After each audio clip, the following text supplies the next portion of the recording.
Hello and welcome to the Brick Freaks. Today we have a visitor out of Maranello. Yes, the Ferrari F8 here.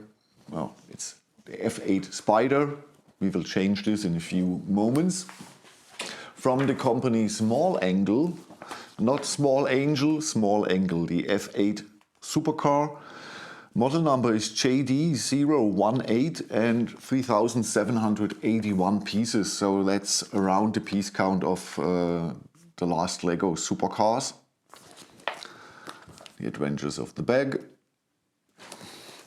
Instructions is all the new parts are fully colored and all the older building steps are desaturated, so that's the best in my opinion. Okay, the set comes with in 10 building steps, so you have around 350 to 400 pieces for each building step. That's a good amount of pieces, and all the pins are in the building steps, so there's no big bags with the pins for the whole set. Everything is in the building steps, so you don't have pieces laying around after you finish building step 5 or something like that, or 1. Then it's done. You have 2-3 pins over, but there are not 2 cups or 3 cups of pins for the rest of the set. It's cleaner to build it. Okay, so let's go through. Small Angle, new player on the market. Instructions I showed you. Okay, not always the best angle. Small Angle, not always the best angle. They show you here with the door. For the first door, the angle was so bad that I know it doesn't fit, it looks strange. I knew I had done it wrong. So I built the second door, and the second door has the opposite angle to show me. And then, there was the mistake. Okay, so sometimes when you don't know where to put the pieces, or just go a few steps further, perhaps you see there, it's that hole, or it's that pin, or it's that axle, okay? So it's not perfect, but it's okay. And it's really good with the desaturation of the colors, but the angle is not always optimal. So Small Angle, you can do it a little bit better. It's okay for your first, or for my first Small Angle product, it's okay, but it can be better. We have stickers. And with the sticker sheet you see that we have the A, B's and D's, that this set can be motorized. This is the static version. Yes, we have the Italian colors and the stud. Oh no, okay, it's a stud, but it's a flying horse. It looks more like a combination out of the Ferrari and the Red Bull logo. Okay. You don't need it. So, okay, with this quality, the panels and here everything, the bigger parts and the Technic beams, brilliant quality, really.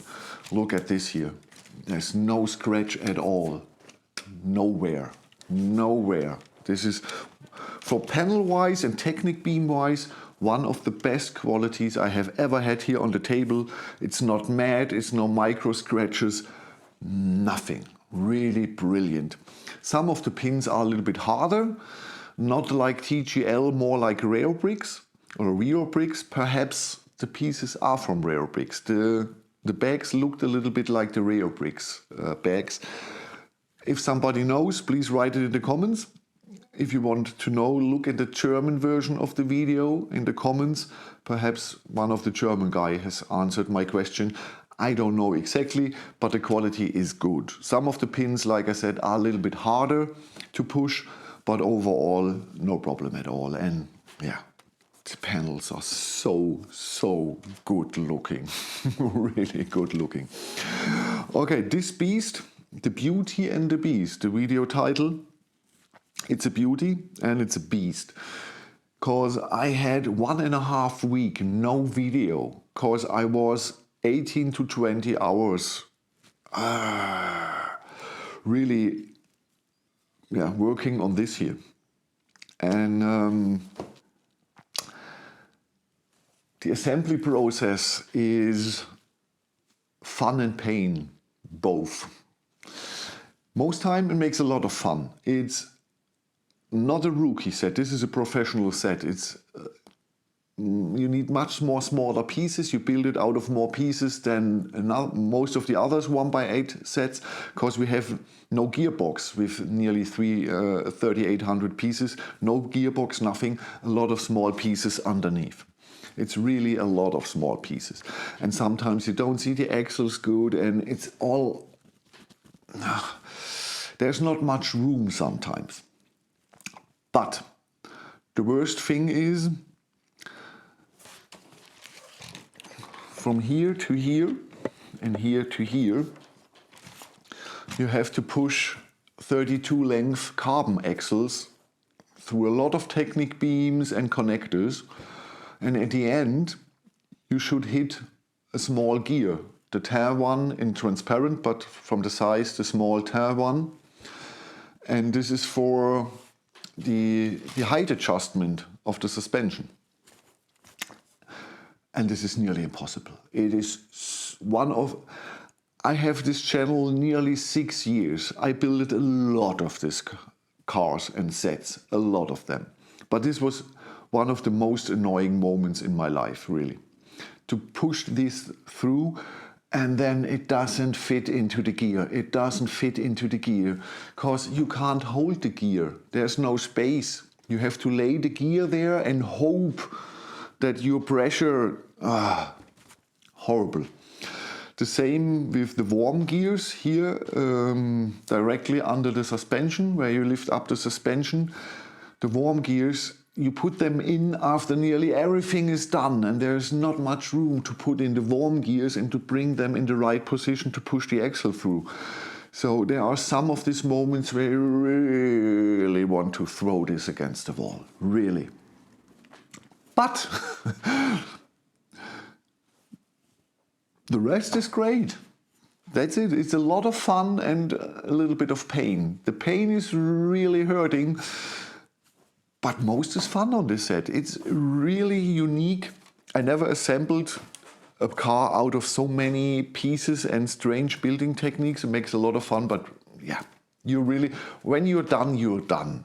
So after this, sorry, 3 sets, no Technic. I can't see Technic at the moment. I don't want to see Technic. So next we have 3 Star Wars sets from Old King. So it's a 14 plus and 90% of the car is doable for a 14-year-old. But the final adjustment of the steering and the height of the suspension, the height adjustment and some parts of the doors are really annoying to assemble. Really, really, really, really. But we have 32 length carbon axles too, if you need them. So that's the other nice thing. The pins have all the Lego colors. Yeah, everything is Lego here from the colors. The 2 length axles are red, the 3 brown or with stopper or grey without stopper. It's the color scheme of Lego and Lego Technic. Okay, functions. Obviously this car is running straight. We have the V8 here in the back and all the cylinder blocks are chromed. Really good, you've seen the pictures. Really good chrome parts, so the Technic parts are good and the system parts are good quality too. But you don't see much of the motor.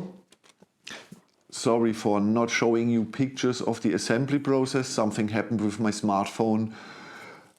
I don't know, all the pictures were corrupted only from building step 1 and then I decided it makes no sense to show you the pictures of building step 1 and then the final set. Okay, we can open the hood here and underneath. The cool thing here is you've seen the stickers for the motors. Here's for the really cool thing about this set is you can decide in the end if you want to use power functions or not. Most of my viewers know I don't like the 1x8 cars with power functions. They are too slow because they are really heavy and mostly they need so much space to turn. horrible when these hypercars are so down to the floor. If there's laying something, no, it doesn't make sense to motorize these cars. But if you want, you can do it in the end. You need a servo, 2L and the XL. The 2Ls are for the back axle and the XL motor is for one of the functions I will show you. So okay, we can open this, we can open this, we can open the doors. Not very wide, that's the most. But when you close them and open them, you really have to be careful, cause like the Ford GT, the GT40, I showed you the last Technicar from TGL, this has nearly the same problems. The height adjustment is not needed because it needs so much turns for a few millimeters and everybody will have it down. So you do this once, turn 3 minutes, then you're done. So you will use this once, the height adjustment. So the GT40 had a problem. I needed a motor for the height adjustment because the ratio of the gears is horrible. And it's the same here. You turn and turn and turn for 3 millimeters. And the doors are like in the Ford GT. Obviously they have other connection, but the 2 pins and the axle, you open this 2 times and they will disconnect and you have the door in your hand. So not very functional. We don't have a hand of God steering here. You can steer here, the steering wheel. It's connected like the V8, but this is everything you get. This is everything you get. And with that, you know, you need a lot of space to turn this car around. Okay, you've seen the picture on the instructions and it shows you a convertible. So remove this. I had to cut this because they were too long and they are bending like this here. So I cut them a little bit. Then you disconnect this here.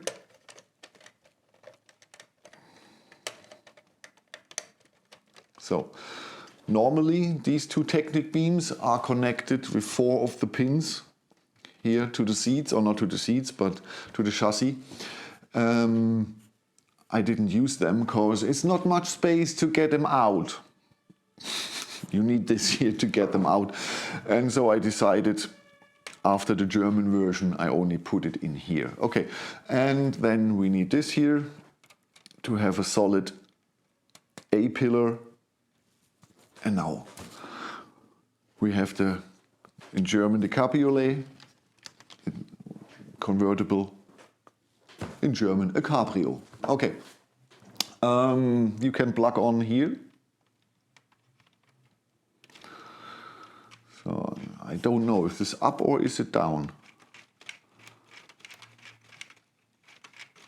I believe this is going up. So we go to the other side and now it must go down.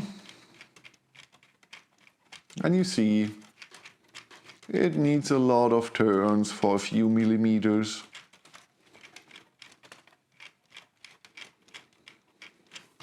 Yeah, it's going down.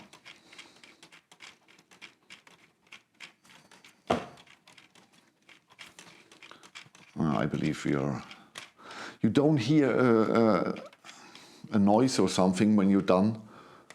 So, an unnecessary function, in my opinion, because we all will put the car with a very low rider look into our shelf, and this is a hyper sports car. It is no SUV. So we don't need this height adjustment of the suspension. I don't think we need it.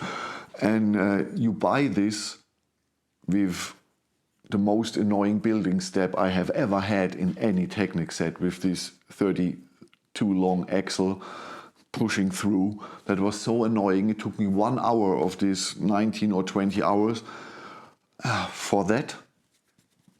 I think it's not worth it.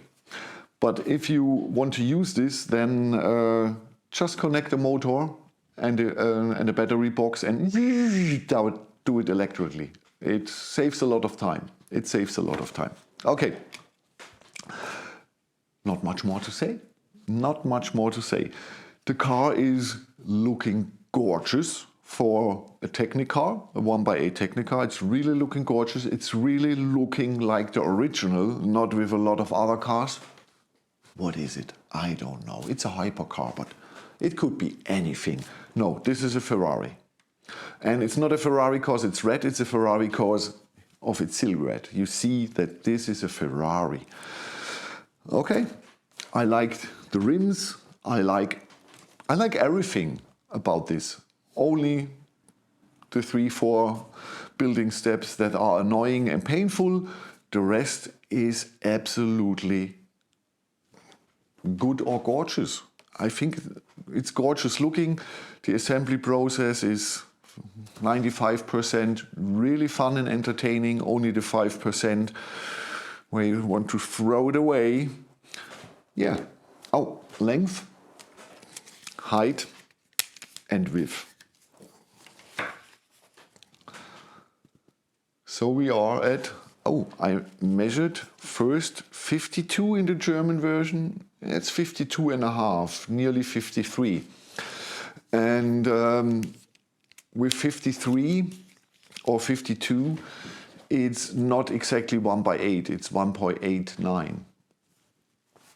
Not a 1 to 8, it's a 1 to 8.8. That's. Height was 14 centimeters and the width was, I believe, 28 centimeters on the mirrors. Yes, exactly. Suspension is very stiff. This is a hypercar, so it's very, very stiff suspension.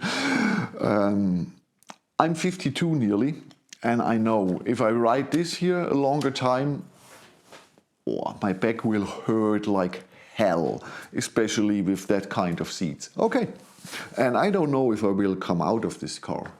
With 52 years, now I prefer SUVs, just to get in and out.